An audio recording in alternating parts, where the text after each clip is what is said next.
Hello everyone, सोलोटेक में आप सभी का स्वागत है।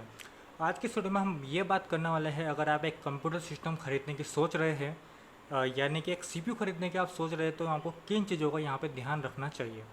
अगर आप एक बेस्ट डील रखना चाहते हैं अपने लिए, तो क्या चीज़ है आपके लिए ज़रूरी। चलिए शुरू करते हैं। मैं उम्मीद करता हूँ सोलोटेक यूट्यूब चैनल को आप सब्सक्राइब करेंगे, साथ में बेल आइकन को आप अनेबल करेंगे।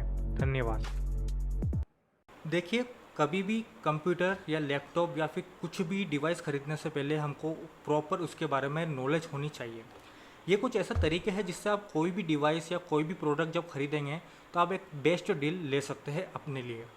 मान के चलिए, अगर एक मैं मोबाइल फ़ोन खरीदता हूँ, तो अगर मुझे उसके बारे में सारी डिटेल पता है, मैंने उसके बारे में सभी रिसर्च कर रखी है, उसके डाउन पॉइंट, उसके एडवांटेज, उसके अंदर क्या क्या खूबियाँ है, क्या क्या कमियाँ हैं, सब चीज़ें मुझे पता है, तो मैं एक बेस्ट डील ले पाऊँगा मेरे लिए प्राइस के अकॉर्डिंग भी।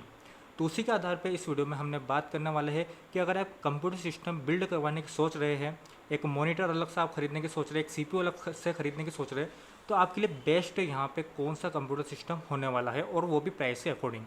देखिए, सबसे पहले हम यहाँ पे बात करने वाले हैं कि अगर आपका बजट 25,000 या 25,000 से ज़्यादा है, तो आपके लिए कौन सा कंप्यूटर सिस्टम यहाँ पे रहेगा बेस्ट।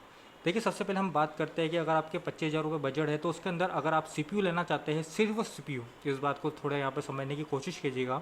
अगर 25,000 आप बजट है, अगर आप सिर्फ सीपीयू लेना चाहते हैं, एक सेंट्रल प्रोसेसिंग यूनिट लेना चाहते हैं, तो कौन सा सीपीयू आपके लिए रहेगा बेस्ट। सबसे पहले आपको ये समझने की यहाँ पे कोशिश करनी है अपनी रिक्वायरमेंट। आपकी रिक्वायरमेंट क्या है। अगर आप एक गेमिंग खेलना चाहते हैं, तो आपकी रिक्वायरमेंट है एक गेमिंग सीपीयू। अगर आप एडिटिंग करना चाहते हैं, तो आपको एक हैवी प्रोसेसर लेने की यहाँ पे ज़रूरत है। अगर आप एक कैजुअल वर्क करना चाहते हैं, एक ऑफिस वर्क करना चाहते हैं, एक नॉर्मल वर्क करना चाहते हैं, तो आपको एक नॉर्मल सीपीयू भी यहाँ पे चलेगा।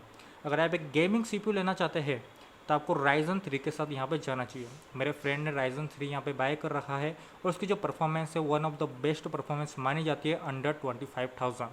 राइजन 3 का जो सीपीयू है आपको 25,000 के अराउंड यहाँ पे मिल जाएगा, और वो काफ़ी बेस्ट आपको यहाँ पे परफॉर्मेंस निकाल के देगा। साथ में उसके अंदर आएगी एसएसडी प्लस 8 GB की DDR4 रैम।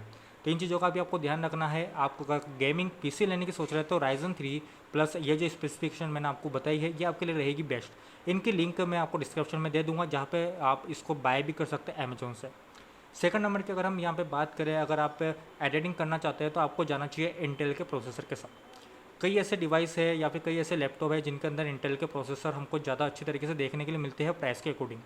अगर आप i3 के साथ जाना चाहते हैं, तो i3 पावर एफिशिएंट है, नोटबुक के हिसाब से उसको डिज़ाइन किया गया है कंपनी के हिसाब से, तो वो इतना ज़्यादा पावरफुल नहीं रहेगा एडिटिंग के हिसाब से।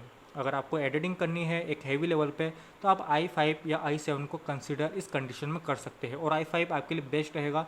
यहाँ तक कि जो मेरे पास लैपटॉप है, उसके अंदर भी i5 का 3rd जनरेशन प्रोसेसर है। मानता हूँ ये प्रोसेसर काफ़ी पुराना है, पर ये मुझे एडिटिंग के मामले में काफ़ी अच्छी परफॉर्मेंस यहाँ पे निकाल के दे रहा है, और मुझे कोई भी प्रॉब्लम अभी तक नहीं हुई पर्टिकुलर इस प्रोसेसर के साथ। अगर आपकी रिक्वायरमेंट है कैजुअल वर्क, ऑफिस वर्क, तो आप i3 के साथ या AMD के जो लो एंड प्रोसेसर होते हैं उनके साथ यहाँ पे आप जा सकते हैं।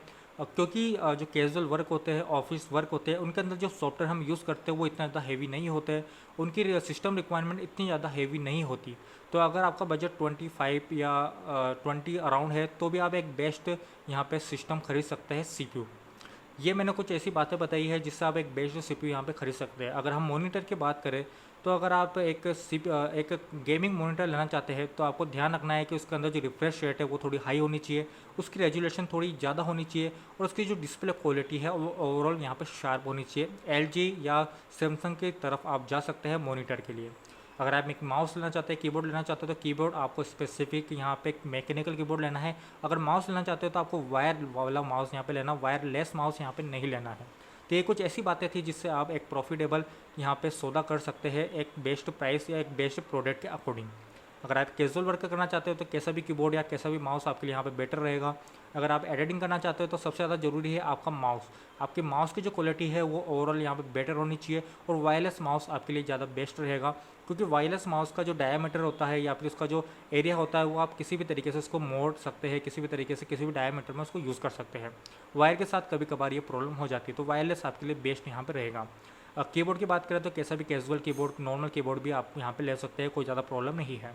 तो ये कुछ मैंने ऐसी बातें बताई है जिससे आप एक बेस्ट डिवाइस खरीद सकते हैं अपने लिए, अगर आपका बजट है 25,000 अराउंड।